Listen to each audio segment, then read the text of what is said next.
Good afternoon, and welcome to Mountain Musings. Today we're going to talk about endeavoring to persevere. But we're finally getting some nice weather here in Cloudcroft. Little spring-like weather. It's nice enough for me to sit outside without a parka and no snow falling, and hopefully the wind will not bug us out here, and we'll make a decent recording. And you can look at something a little bit better than just the backside of my room. But today we're going to talk about endeavoring to persevere. Here's a scripture. Blessed is the man who remains steadfast under trial, for when he has stood the test, he will receive the crown of life, which God has promised to those who love him. James 1 and 12, English Standard Version. One of the things that we struggle with in our society is this concept of persevering, hanging in there when things are tough, keeping on going. I think in my own life of my experience in basic training, we were doing a ruck march, Fort Leonard Wood, 1981, a bazillion years ago, and it was tough. And I was, as we say in the Army, sucking wind. It wasn't the final ruck march. The final ruck march was 12 miler, or not a 12 miler, it was about a 20 miler. This one was about a 12 miler, near the end of basic training. And you had to carry a certain group of things in your rucksack, more than you ever wanted to. It was your basic combat load. And I was, like I said, sucking wind. And I was a squad leader at the time, so I was supposed to set the example. And my drill instructor, Staff Sergeant Williams, saw that I was sucking wind, and he came up to me and he said, "Hey, Robbie, just keep putting one foot in front of the other." And I've never really forgotten that. That was really good advice. Keep on putting one foot in front of the other.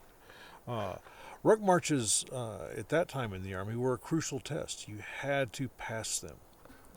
And if you didn't pass, if you fell out, then you had to receive additional training and go back and do it again.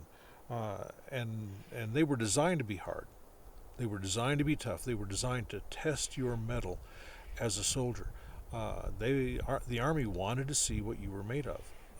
And so there was no apology, and there really was no other thing to do but pass that. If you didn't pass the final ruck march, you didn't graduate from basic training. And one of the things that I learned from this experience was how tough I actually am. There are very few things in life that really push us to the limit. And one of the things I discovered in the Army is what my limits really are. And I mean, there are times in my military career, multiple times, in which I have been pushed to the limit, where I've actually collapsed physically and could literally go no further. And that's a good thing, because I have a better idea in my mind of what I can and cannot do. And little in our culture does that. We live in a culture in which we want things our way, and we want it now. I mean, I'm the same way. I hate waiting. In fact, there's a very famous restaurant here in Cloudcroft, Mad Jack's Barbecue. People come from miles around, but I've never eaten at it because every time it's open, there's a line out the door. And don't like waiting on food. I did enough of that in the Army. So I've never eaten there. And people say, "Well, how's Mad Jack's?" Don't know. You've never eaten at Mad Jack's? I'm not willing to persevere to eat there. Down the road, just a block away, there's Brother-in-Law Barbecue, which is not as famous. And it's really good barbecue. They have great chopped brisket, great pulled pork. Their beans are to die for. That's where I go. I don't want to wait. And I'm a child of our culture. Those of you who are about my age remember when computers first made the forays into our house, the big bulky desktops that you had to load the software. It would come with Microsoft DOS. Nope, here comes the wind. But if you wanted other stuff, you had to load it yourself. And that was a pain in the neck. This was back in the days of dial-up modems, the modem screech and everything, and it would take sometimes hours to set up a computer. Today, I go out and I buy a new computer, and almost everything that I want is preloaded. I don't do a lot of gaming, so I don't have to load my games, but everything else comes preloaded. And if I do have to load some software, I have Wi-Fi in my house, and it takes just a matter of seconds. And if it takes longer than a few seconds, I grumble and complain. So we in our culture, and I include myself, we don't like to persevere. In Scripture we read, "Therefore, since we also have such a large cloud of witnesses surrounding us, let us lay aside every hindrance and sin that so easily ensnares us. Let us run with endurance the race that lies before us, keeping our eyes on Jesus, the pioneer and perfecter of our faith. For the joy that was set before him, he endured the cross, despising the shame, and sat down at the right hand of the throne of God." Hebrews 12, verses 1 and 2.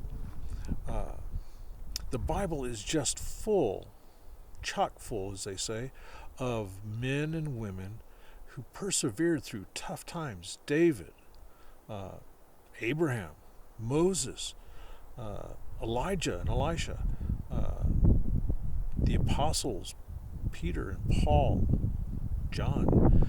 These are all men and women who endured tough times. They persevered, and they were just following the example of Jesus. And so when you and I hit tough times in our lives, we have a tendency to quit. At least I do. I mean, maybe I'm alone in this, but I don't think so. We have a tendency to quit and stop, and we miss out on so much because we don't persevere. Instead, we're supposed to look at Jesus, the pioneer, the perfecter of our faith. He's the guy who's the example. Now, we're told to persevere like we're running a race.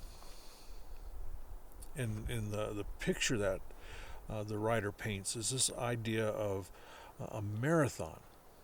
Now, I've never run a marathon. Don't intend to. I have a lot of friends who have. But in the Army, looking back at my military career, there were a variety of times in which I had to run long distances. Sometimes over 10 miles. And I'll be honest with you, once we get past that first quarter, I'm into the pain zone. And there's a reason why I worked hard to vector my career into armored divisions. Infantry divisions, you run all the time, and you run 15, 20 miles. No big deal. Well, in an armored division, we're tanks and Brads and big trucks and combat engineer vehicles, things like that. So, I went there, so I didn't have to run those long races. But I did periodically have to run, 10, sometimes 12 miles. And in one unit that I was in, I got sucked into a unit competition where we competed against other units. And there was a 10-mile ruck march. And we get to the day of competition and we find out, much to my chagrin, that to be competitive, you had to run. And again, this is a state of just putting one foot in front of the other, because now you've got your unit. They're looking for you to do well, and they're hoping that you make them look good. So there I am running 6.6 miles, which is 10 kilometers, with a full ruck. Not fun. But we're called to endure. Interestingly, we think of Jesus enduring the cross. That's what the writer in Hebrews says. But there were other things that he endured. In Mark 9:19, he says, he answered them, Jesus, "You unbelieving generation, how much longer must I put up with you? How much longer must I endure you? Bring him to me." Mark 9:19. And this is not the only time where Jesus uses such language. It was frustrating to him to have to put up with the apostles. And one of the interesting things is Jesus has to teach the same lesson more than once.